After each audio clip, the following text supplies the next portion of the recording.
welcome to this webinar. My name is Jennifer Lerus-Roulez. I am the Manager of Cities at Communities Climate Transitions here at the Tamarack Institute.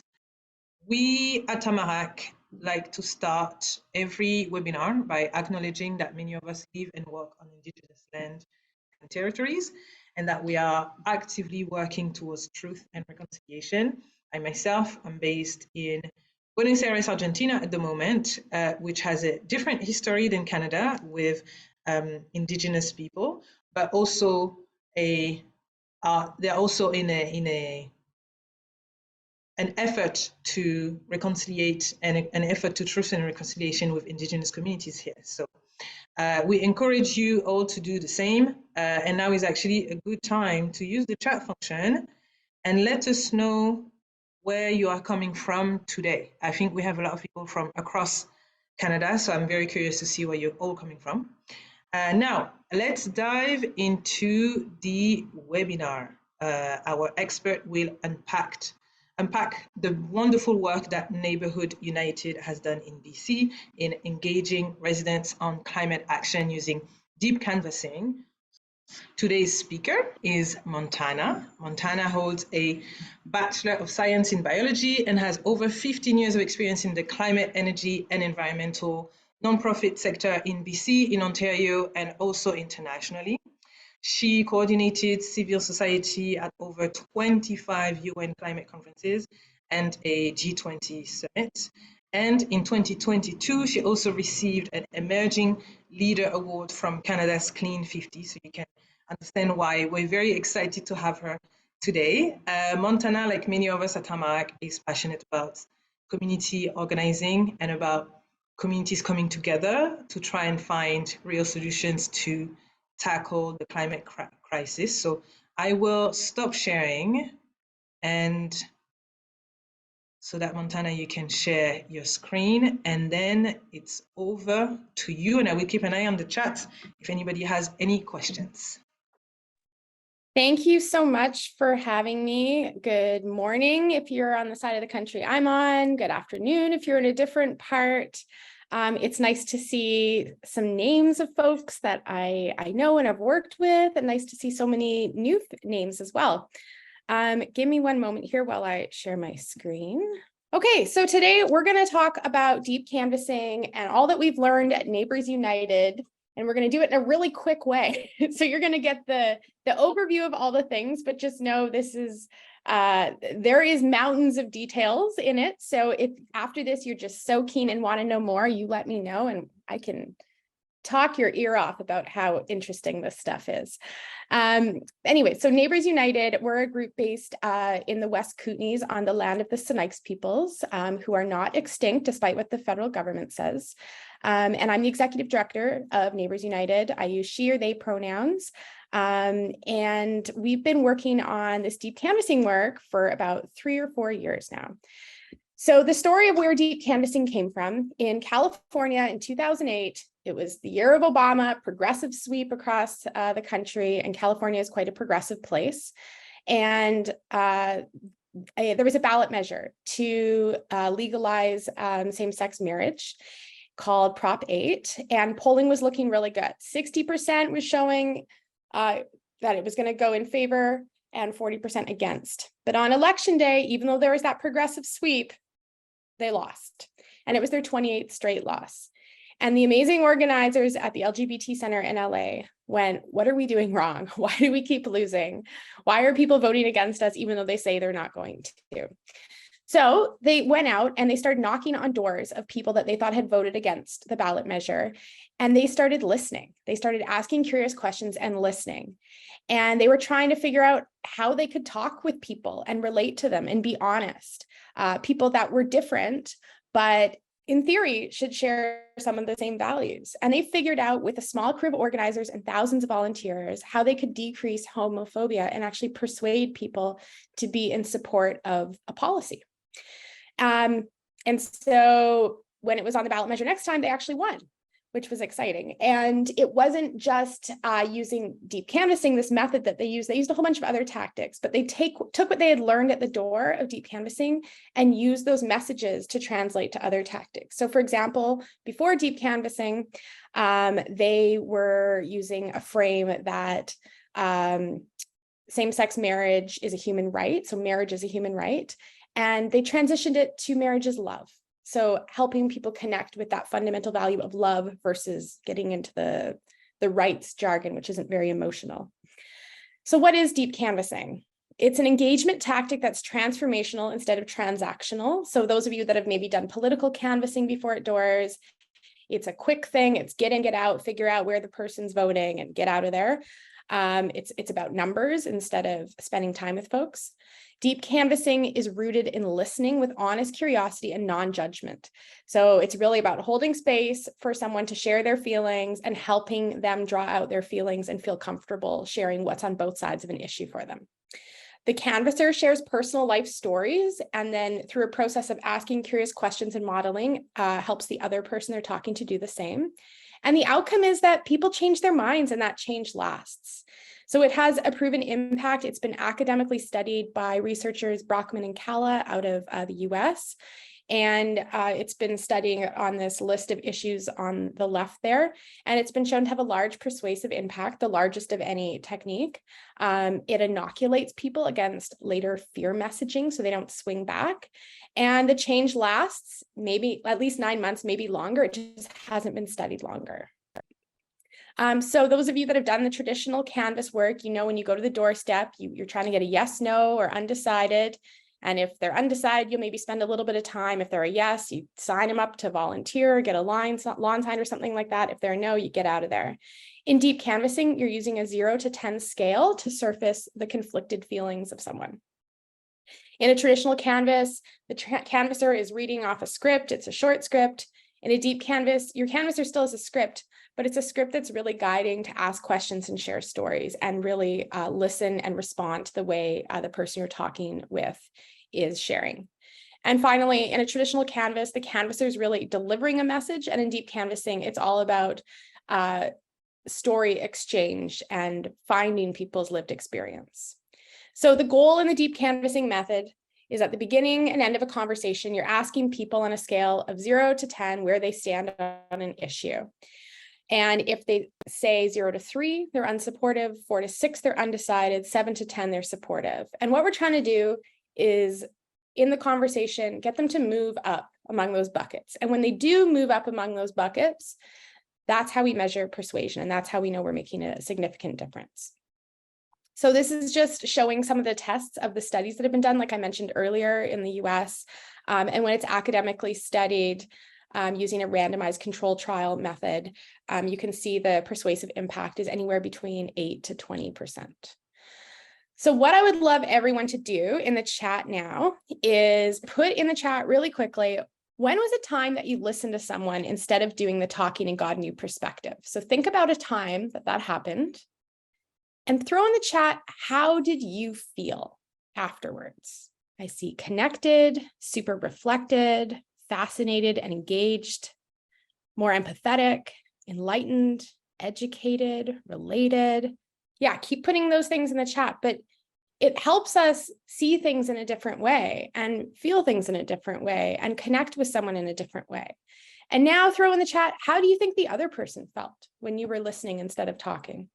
I see surprised to be heard, valued, heard, understood, valued, honored, heard. Yeah, all those things.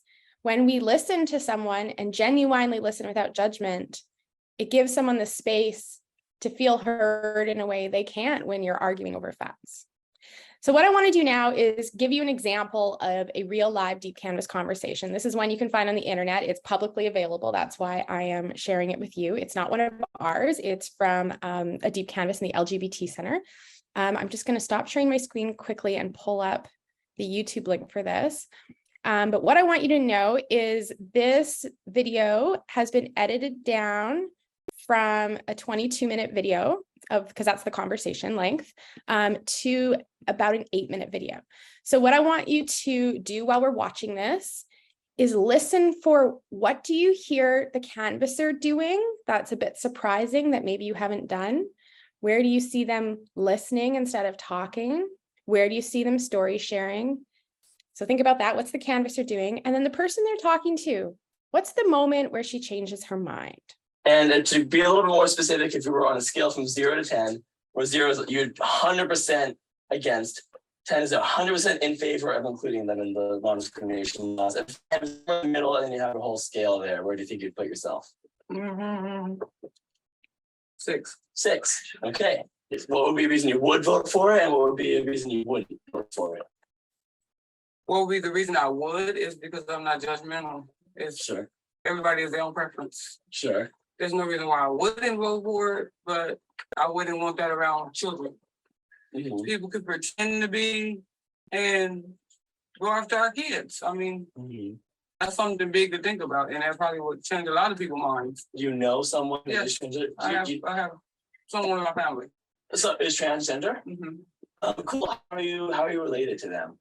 It's my nephew. Your nephew or Niece, whatever. Niece. Okay. So she He was born a boy, And- but he wants to be a girl. okay. How much has she talked to you about that at all? Actually, that's funny because he felt like I'm not quite comfortable with it, so he stopped talking to me because seeing him with the hair and the lipstick, and it's hard. And Sure. when I raised him when he was a baby, he was a boy. I mean, but he felt like I don't accept it. Right. Do you know why they feel that way? I don't. Right. That's something I would want to know because, Right. like I said, I don't try to judge anybody. Their preference is their preference. So your niece, what name is she asking you? That's another thing. His name, and the name that he's going by is. I have a friend who's in kind of a similar situation, I suppose. So this is my friend on the left. Okay. And my best friend, great guy, and he is transgender. So he was born a girl. He was raised as a girl, and I think what's really important was that it wasn't his body that mattered so much. It didn't matter what body looks like. He's still definitely a boy, but he really wanted his body to reflect that and to feel very real to him. And he got his chest flattened. And he was really excited about it. He took a bunch of selfies of himself with his flattened chest. He sent a picture back to one of his best friends from high school, and she said, she just wasn't expecting it. And I think it really caught her off guard. And she said, "Oh, what? That's really weird." And he had been so excited about that surgery, and it really hurt him, I think, to hear his friend react that way. Wow. Maybe that's the way I kind of reacted towards him without saying it, but the way I guess I was acting. As if, don't come around me. That's really weird. I couldn't honestly. No one. Now you make me feel bad because no, I'm definitely not trying to. I think it's really complicated. I didn't even think about it like that. Like if I was in his position, it's kind of hard to, I never thought about it that way. I'm wondering, is there a time that you ever kind of felt like you were on the receiving end of that? Like, when you ever felt different? Not really. I mean, mine is totally something else. No, that's totally fine. I think we can all relate to that feeling of being judged. That's really relevant. Yeah, all the time. What's maybe a specific time? Maybe a couple years ago, when I first moved to LA. Just got a lot of bad vibes here and there and there. It's totally make you feel like you're alone.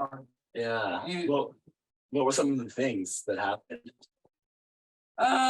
Well, with this workplace that I work at, I don't really want to go into details like that, but because I'm from somewhere else, some of the girls I felt like were didn't like me or knick-knack, picked at me or said things like I should go back where I was at.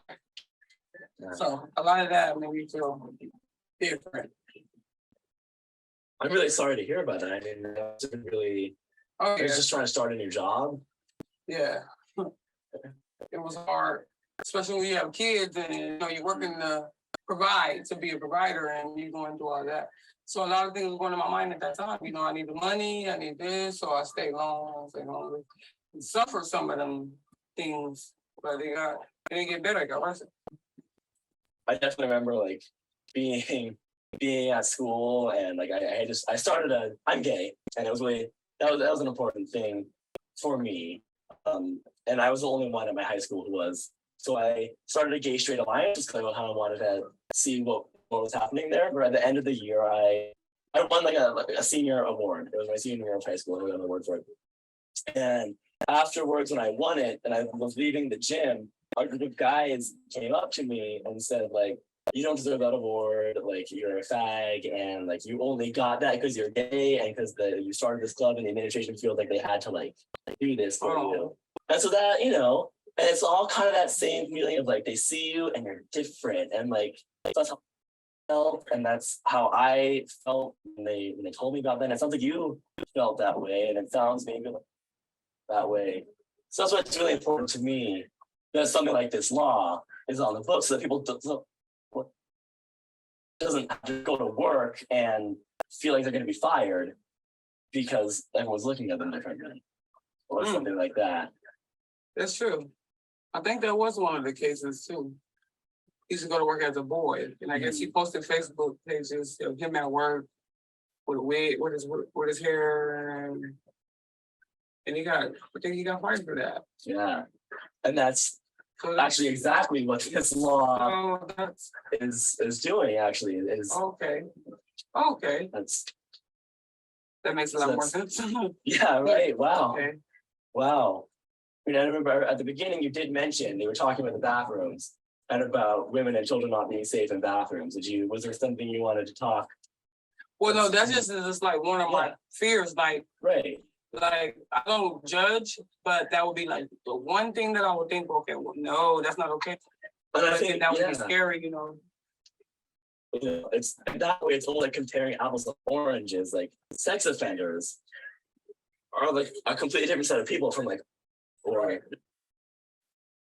So I mean, let's say so. Before I met, I would like go to the bathroom and go in, do my business, wash my hands, and leave. After I met, we would go to the bathroom together. Same thing. We just both go in and do our business and wash our hands and leave. Like it didn't change anything and come into the bathroom with me. And that's kind of what we're dealing with here. And not the. Yeah. I don't see no problem with that. I mean, he should be able to. I guess that's probably what my nephew is going to do. He should be able to. Yeah. Yeah. I thought about all that like that, you know? But that makes sense. So that could then bring you back to this rating scale. It's one last time where 0 is you would 100% vote against including transgender people in non-discrimination laws, and 10 is you would 100% vote in favor of it, and then everywhere in the middle on a scale. I would totally vote in favor of it. Totally vote in favor? Yeah. Like a 10? Yeah. All right. I mean, because it's only right. I mean, let a person be who they are. You know? Right. Hiding it is worse, so let them out. All right. Big round of applause at home for Stephen, the canvasser there. So as I said, this is not one of our canvases, but this is a deep canvas conversation that's available for anyone to look at publicly. So it's a great example. And I love everyone to put in the chat, what did you see the canvasser doing? What did you see them doing to help that person open up and wrestle with their cognitive dissonance? I see powerful conversation, empathy, personal sharing of stories, mirroring her language, not correcting her, sharing his story and asking her to share, talking about a personal experience, engaging perspective, talking. That's great. Keep putting it in there. So something that we tend to do in the climate movement, environmental movement, is just pepper people with facts. And this was not that. This was not that at all. So that's like an important thing to note. So I'm just going to skip ahead here. So while you're thinking about all the things that happen in that conversation, I want to bring it back to the environmental challenge we're facing in Canada. So we have this group of people, 45%, who are passively concerned. So they agree that climate change is a real problem, but aren't engaged yet. And so as a result, their support is not reliable. This passively concerned group of people is who I believe deep canvassing can really engage with. This is a movable middle. These are folks that are busy. They're busy taking care of their kids. They're trying to like pay their bills. There's tons of, confusing information out there. They're just busy in their lives. And they haven't maybe thought about it in the way that this person being canvassed in the video was expressing. She never thought about it like that. So that's who we can have these conversations with. So Neighbours United, we started our deep canvassing work in Trail, BC. And put in the chat if you've been to Trail before. It's a lovely town, right kind of at the headwaters-ish of the Columbia River. It has a big smelting operation in the center of town. And it was very newsworthy in the 80s because of the smelter and the way they were doing their operations. It was creating a lot of lead pollution in the community. And this was showing up in kids. So it was a big, big problem. And this community has had a reputation around that. And it's a kind of a single company town, about 10,000 people, and people are very connected to the smelting operation. So as a result, it's a frontline community affected by pollution and still producing a lot of carbon pollution from this operation. And yet it's a place where people are conflicted because the company that provides for them has also created a lot of challenges environmentally and for their health and safety. So we came in to that community and we were like, we want to continue on the campaign that we're doing, which was getting local governments to commit to the 100% renewable energy transition across community energy use, one community at a time. And we did not have enough existing supporters to have overwhelming public support in Trail. So we thought, let's use deep canvassing. Let's see if we can figure out how to do this, climate and energy. So in deep canvassing, there's 3 key pieces that are part of the deep canvassing success. There's first a script that works as a roadmap to have those effective conversations, like you saw our friend Stephen doing with that voter in LA. Then you need a training program to help your canvassers really build out some of the key skills to be successful at listening, at telling stories, at sharing stories, at helping people find their lived experience. And then the third piece is you need to have a team and a culture that supports and heals your canvassers so they can keep coming back and having these challenging conversations.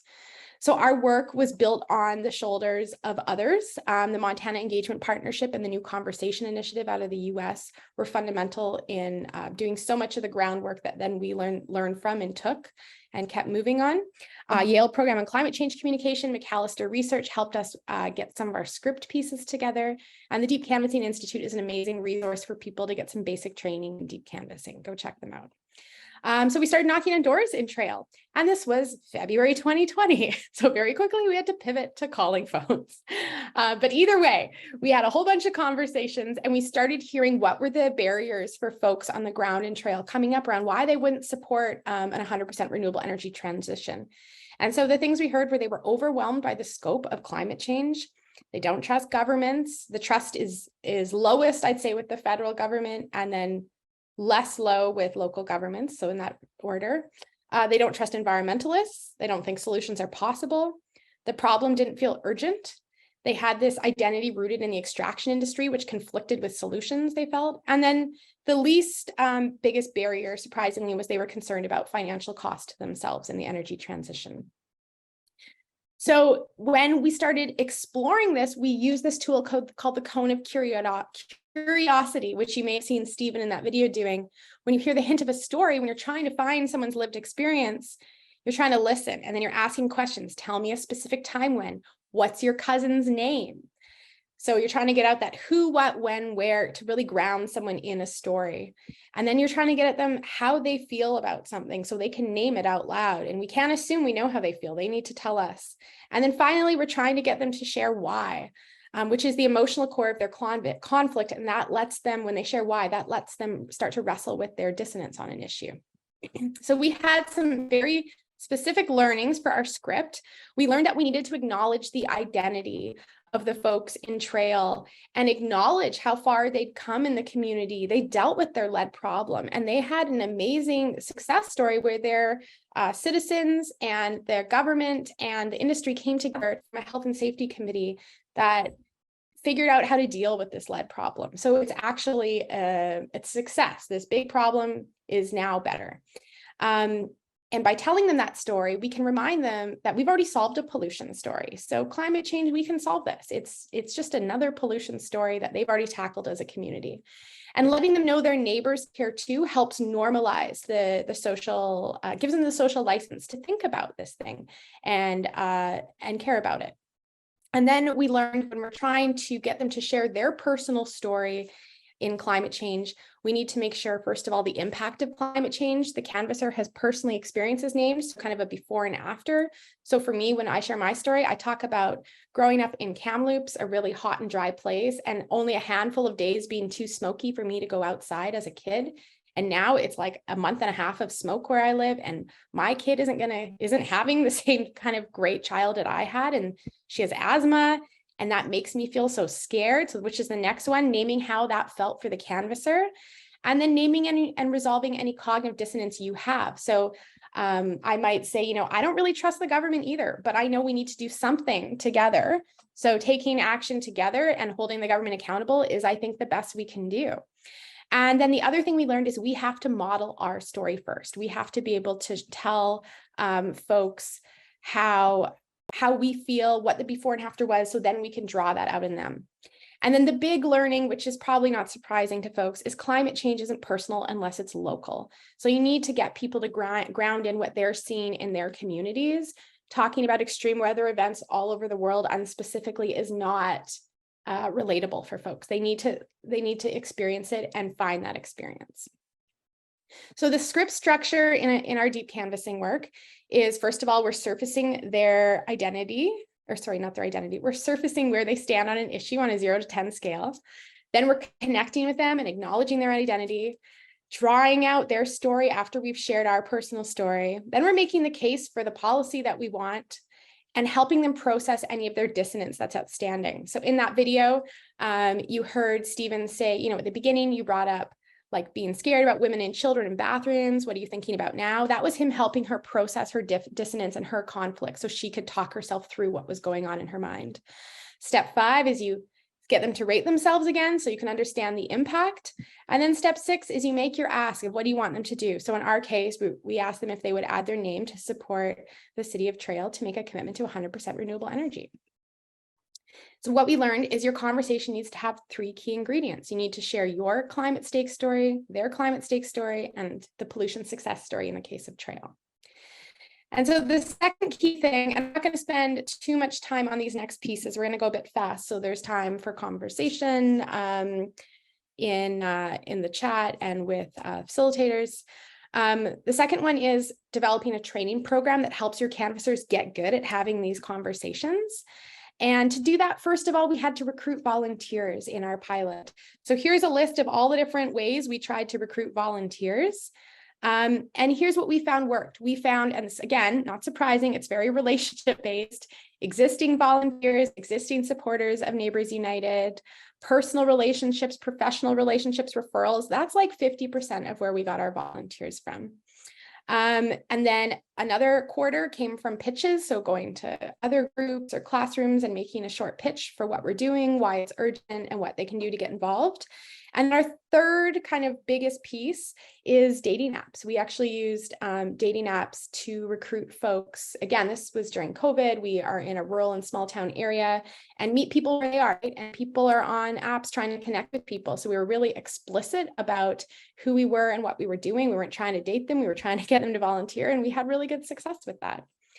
And to recruit people, we use something called the FAB model, where we are a friend, an activist, and a banker. So first of all, we build rapport and connect through our climate stake stories, being curious, asking questions, drawing out their story. Then we become an activist, so we communicate the urgency. What's the issue at hand? What's the stake? What do we need them to do and why? And then the banker, which is making a strong and direct ask. and being prepared to push back, which is something was new to me in this process. So lots of times people, like in the video that we watched, they have a lot of fear and discomfort and they don't know why. So pushing back and communicating, you know, this is urgent. What would it look like for you to rearrange that appointment you have on the day of the canvas and actually come to the canvas and make it a priority?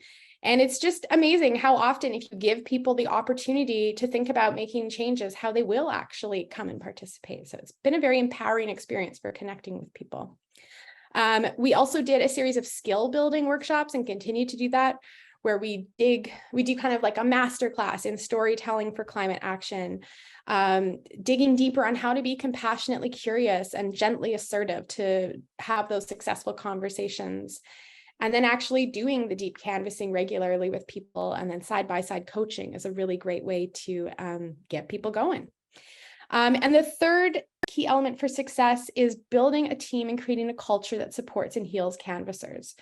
So along with recruiting, you need to retain your folks. So having a very specific recommitment and debrief process to help people process what just happened to them, leave the hard things behind, and take the lessons forward was super important. Making sure we do debrief calls with everyone who attended a canvas within 2 days, and then offering them side-by-side coaching to help figure out what are the skills that they're doing really well on and building off those, which are the ones that are challenging, helping develop a plan and working with them on those. And then escalating folks to take on leadership. It was really important too to keep people coming back. We did a hybrid deep canvas in our pilot, where we did a combination of phones and doors even at the end of it, which was last year in early 2022. And we found this was really great for giving people different ways to participate, especially folks that had different levels of mobility or comfort walking on the ice and snow, which is a real thing across the country in a big chunk of the year. And we had 85 volunteer canvassers, again, in a small town. This is a big number. And we developed 8 canvas leaders. So our program felt really successful by those measures. And so here's our overall impact from our pilot. We had 796 full deep canvas conversations where we got to get through that scale rating twice. 506 people took action. And we had a 40% overall persuasion rate, which means of the people that could move on the scale, 40% moved significantly into those higher buckets throughout the deep canvas conversation. And so the outcome was last year on April 25th, the City of Trail committed to the 100% renewable energy transition. So it was a big, exciting moment for our team in Trail. And here's our celebration picture down by one of the bridges. So I wanted to also communicate that you can use deep canvassing principles, even if you're not using the full method door to door or on the phone. You can hear what beliefs people different than you hold in their core, and you can use this through your communications work, in conversations at community events. And I'd love you to think about how else could you use these principles in the work you do. You can throw that in the chat right now while you're thinking about it. Here's my hot tips laid out around successful communication application. So if you're writing an article or showing a video or something, you want to tell the personal backstory of the subject that you are sharing their story. So you want to acknowledge their identity. So what makes them relatable? Like, is their job relatable? Are they a parent? And communicate their family connection. And again, you want to be really thinking about who is your intended audience for your communications work, as we always should for communications. So you can find the right subject to relate to that audience and communicate what connects them. Then you want to help your subject tell their personal climate stake story. So what's the impact they've observed? How do they feel about it? Get them to really name those words and communicate those. And you can, if they have cognitive dissonance around the issue, get them to name it and then figure out how they move forward with it. And then, of course, having a solution-focused story is so important for giving people hope and showing that progress is possible. We have a publication called livinghere.ca. It's an online magazine. We've done print versions, and it's basically taking what I just showed you, all of those deep canvassing learnings, and applying it to kind of profiles of folks that are relatable in the communities we're working in. So we've done a bunch of articles, we've done a video, we've printed the articles and put them in like magazines. or newspaper format that we've mailed out to the people we've deep canvassed to see if we could reinforce the conversations that we've had through those same messages. We've also had them republished in local papers. So just trying to kind of reinforce that narrative shift in that individual through communicating those same messages in the community. And so I wanted to share just a roundup of where our work is at. So we had that success in Trail. We've been deep canvassing in Cranbrook on ending oil and gas, tax breaks to oil and gas companies. In Calgary, Alberta, we've been working with a group called Alberta Environmental Network and their project Alberta Talks in the lead up to the election and now for the rest of the year in a suburb around also ending oil and gas tax breaks in that area. And we've been developing a deep canvas around a biodiversity and ecosystem health law to address the way forests are managed in BC and old growth forests still being logged in mill towns across BC. We're also launching a new partnership in Newfoundland and Labrador with groups on the ground there around a climate-related policy, not sure yet, just starting that work.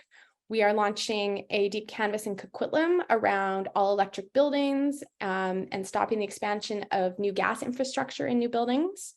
We're also working in partnership with some groups in the US around the Inflation Reduction Act implementation and teaching them what we know around deep canvassing so they can use it in their contexts. And we're exploring more partnerships in Saskatchewan, Manitoba, Ontario, Nova Scotia with groups that are curious about using this as well in their work. So the key takeaways I want to leave you with today are, if you're thinking like, what can I apply to my work? It's get out of fact land. If you're trying to find common ground with someone, facts don't change minds, facts reinforce what we already believe. So if you want to find common ground and help shift perspectives, you got to get into story sharing land to make people open up, be vulnerable together, and find their lived experience on the issue.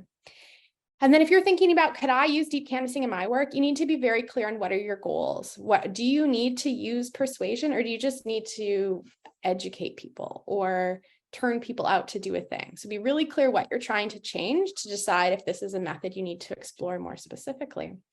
So thank you so much. I hope that was interesting, and throw any reactions or thoughts in the chat, and I'd love to hear from you. Thank you so much, Montana. That was a great presentation. I was taking notes frantically, trying to understand everything that you shared. You shared a lot, so thank you so much for all of these details. We will move on now to the Q&A section. Maybe I can start with, give people a couple of minutes to come up with questions. We already have a couple in the chat and in the Q&A. I have a question that I wanted to ask you, because you mentioned making sure that your canvases are healed, or they get the healing, I would say. And as climate activists and climate communicators and environmentalists, people have mentioned how hard the job can be, and it can also have a toll on people's mental health. So I was just wondering if you could expand a little bit more on that, and how you take care of your canvases and what you've seen has worked, etc. Yeah, such a good question. So a few things. The first is, a core principle in that work that we use is radical hospitality. So we're making sure that from the second we start connecting with somebody on the phone to recruit or confirm them that they're coming, we're being radically hospitable, making them feel heard, welcome, connecting with them in a deep way. And for actually showing up to the canvas, we are helping remove any barriers for them. So making sure there's the food they need. Do they need help getting a carpool organized? Do they need childcare organized? So all of those, making sure all their needs are taken care of. And from the second someone walks in the door to Deep Canvas, we have people that are appointed as greeters. So no one's standing there awkwardly, not sure what to do. They're welcome to be there.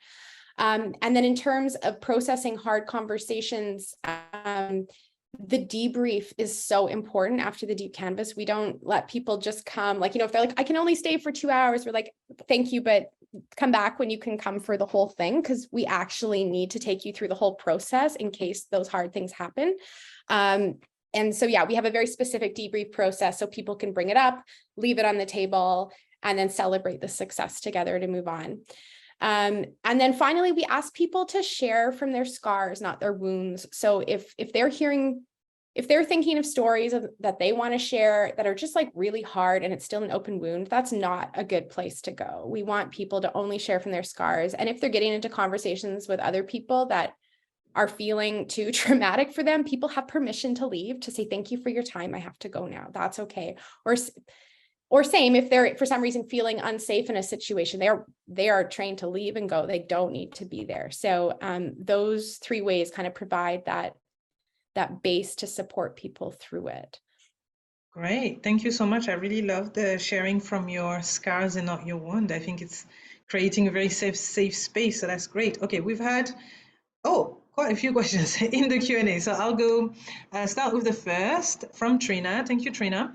I'm imagining people being suspicious of the canvasser, asking questions like, who are you? And that might be getting in the way. How do you respond to those kinds of questions? Yeah, we make sure we're honest in our scripts at the beginning. We always have a line, we'll say, hi, I'm Montana. I'm here with Neighbours United. We're a nonprofit, and I'm here to talk to you today about pollution and waste in your community. How are you? So just, being clear and honest with folks, but also not getting stuck and hung up in it, keeping the conversation moving. But generally, if people are just like, are you trying to get money from me? Are you trying to get me to vote a certain way? So if you can kind of get through that, then folks are generally very happy to talk. Mm-hmm. Great, thank you so much. Another question is, okay, question from Christine, have you used deep canvassing to support fundraising outcomes? I'd say no. I'd say we use the principles of like listening to people, but deep canvassing is shown to change people's mind on a policy issue. There's no evidence it supports people to either become a volunteer or start giving money or something like that. So no, we don't use it without. We use it to change hearts and minds on a specific policy issue. Okay, thank you. Another great question from Jolene. Thank you so much for this presentation. Well, that's not a question, that's just thank you. I wondered if you have any insights into whether and how these types of conversations may work in a group format, like a community engagement workshop style, that would bring together community members that are not fully invested in climate action and climate conversations together. Yeah, so I get this question a lot. The deep canvassing methodology studied, it's academically shown to work. It's a one-on-one format. So that's what we do. You can take the principles and apply them to whatever you're doing. There's just no research that's been done to show that it has the same impact. So by all means, take the principles of deep listening, of story sharing, and experiment with them. But there's no evidence to show that it's going to change people's minds in a format in a different way. Okay, so follow-up question to that, although you kind of already answered it. For you, what do you see as the difference between a focus group and the deep canvassing technique? I guess it's more of a one-to-one, focus, I would say. Yeah, exactly. Again, it's the one-to-one is where you create a really safe space for someone to not feel judged.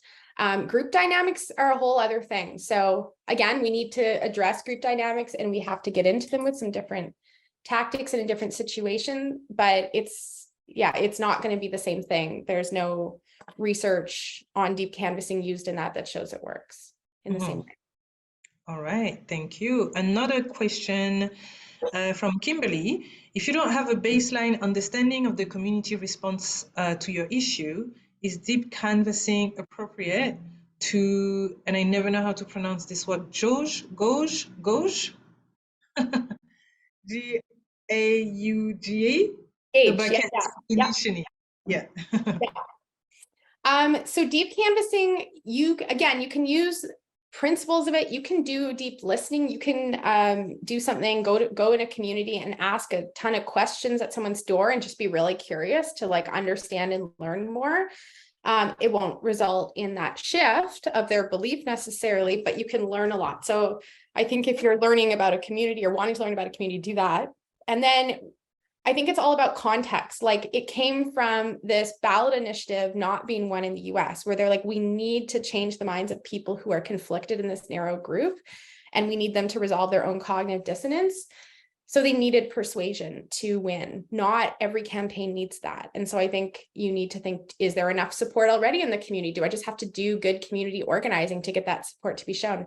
Do I need to educate people? Is the issue just not known about and people have no idea it's happening? They just need to hear about it. Maybe you just need to go like talk to folks in different ways. So no, I don't think deep canvassing should be used all the time. It should be used when you need to shift someone's belief and give them space to wrestle with that to do it.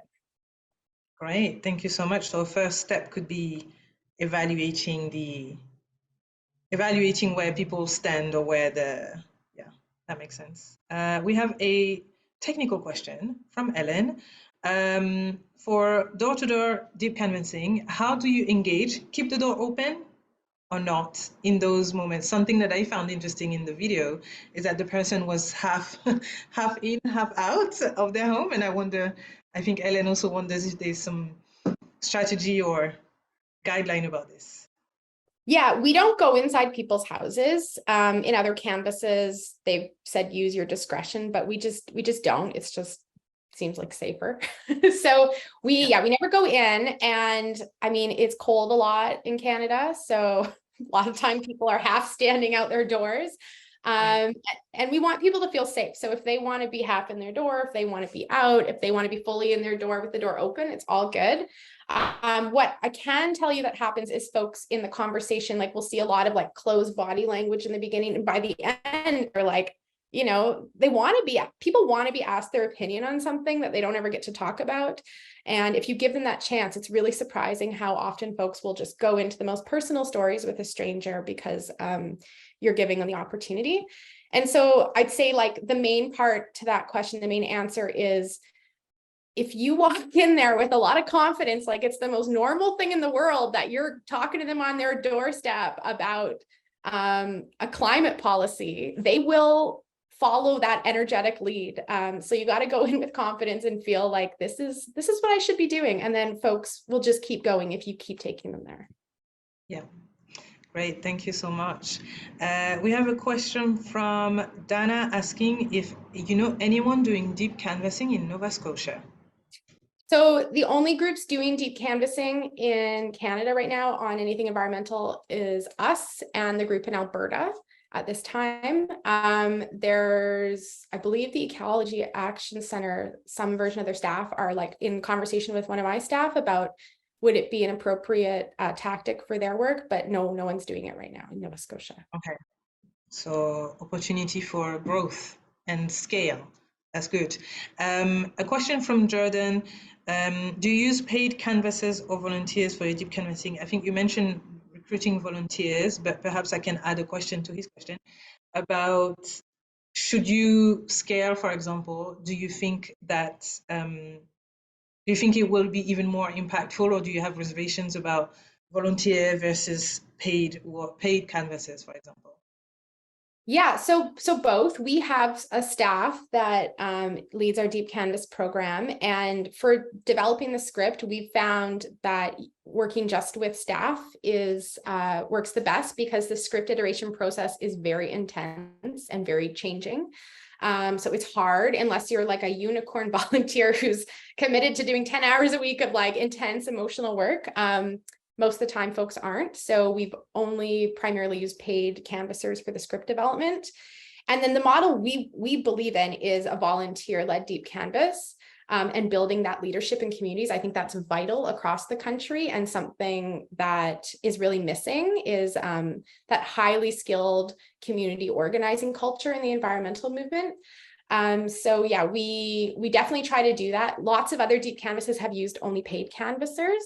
I would say, yeah, we just haven't prioritized going that route. And also, I don't think we've had the resources to go that route. Okay, good. Thank you very much. Another question from Trina. How can this work be funded? How can any of our work be funded? I mean, the question is how do you fundraise in your organization? So if you have a great individual donor pool, you can make this the priority if it needs to be in your organization. If you think you have a good case for this, you can start pitching the foundation community in Canada. So I think it's just like any other work, finding the alliance between the folks that want to fund something like this and making a good pitch for that. Great. I wonder if we have another question about safety. I think you addressed some of it, but I'll read it anyway because you might want to expand. So Audrey said, love, share from your scars, not your wound. I think it should be on a t-shirt because it's awesome. Along those lines, could you share more on how you train volunteers to safely pull away from a conversation that is making them feel unsafe? So just to say, I did not come up with that. I am just a follower of that mantra. Our friends at the New Conversation Initiative who trained us initially shared that with us. I can't take credit, even though, maybe I will. And yeah, so it's pretty explicit, just, saying to people, if you are in a space that doesn't feel safe, you have permission at any time to say, okay, thanks so much, I'm gonna go. When I was training down in Los Angeles on deep canvassing with a campaign called Standing Up for Racial Justice, they were campaigning on prison reform to move resources out of LA County prisons and into other supports, so like mental health supports and rehabilitation for prisoners. And in that campaign, we were on a door, myself and my partner, and ended up in a conversation with a human who was very for the death penalty, and saying that all prisoners, if they were murderers, they should die. It was very intense. And my partner said, you know what? She was still very respectful. She's like, we don't agree. I don't feel great in this conversation, so I'm going to leave. Thank you for your time. And he said, yeah, I don't agree either. So let's do that. And it was just got out. And then after her and I stood in the corner, I'm like, do you want to talk about anything? We did a little mini debrief and had a hug and moved on. And so that's the other key piece is going out on the doors. We encourage people to go in pairs, especially if they're first time canvasser, so they can learn and watch someone else do it before they do it. And yeah, while you're kind of getting used to it, it can feel safer for the person. At this point, I'm fine to go on my own. Like, I feel pretty confident, and I know how to get in and out of conversations quickly. So for the sake of like efficiency, if there's not someone new I'm training, I would just go on my own. But yeah, for new canvassers, we get people to go in pairs till they get used to it. Great. That was my other question about going in groups or going in pairs. So thank you so much for answering it. And I think we've answered all of the questions so far. Something that I wanted to mention, I don't know if everybody saw in the chat, but Laurie shared that she recently read a great book called The Persuaders, at the front lines of the fight for hearts and minds and democracy. And so the information is in the chat if you're interested about shared stories of deep canvassing. And of course, we'll share all of those resources. So thank you so much. Thank you, Montana, for sharing your expertise and your work and your time with us. Thank you, everybody, for those great questions. I'm going to try and finish on time because we have about 4 minutes left. That's perfect. 4 minutes left to share some announcements and information. Let me just share my screen very quickly. Thank you, everyone, for joining. We really appreciate all of your interest and your questions. The recording of this webinar will be sent via email to all of the registrants in a couple of days, as well as all of the resources that we mentioned. We already put all of Montana's information also on the landing page of the webinar, and we will add them in the emails if you want to get in touch with our organization. You will see on the screen now that we have other exciting webinars coming up, one on June 5th and another one on July 5th, sorry, and another one on July 26th. So we hope that you can join us during those. We will share a link in the chat if you would like more information about the webinars. Before you sign off, please take a minute to complete the event survey that we will share in this chat, and then in case you don't have enough time, we will also share it it will also appear on your screen when I end this call. And I think that is all. Yeah, no, just make sure that you complete the survey, because it gives us a lot of information about how we can improve and the things that you're interested in. and what you thought of the presentation today. And I think that's it. I think we finished with 3 minutes to spare. Fantastic. Thank you again for coming, everybody. Thank you, Montana, for sharing your expertise, and we will see you next time.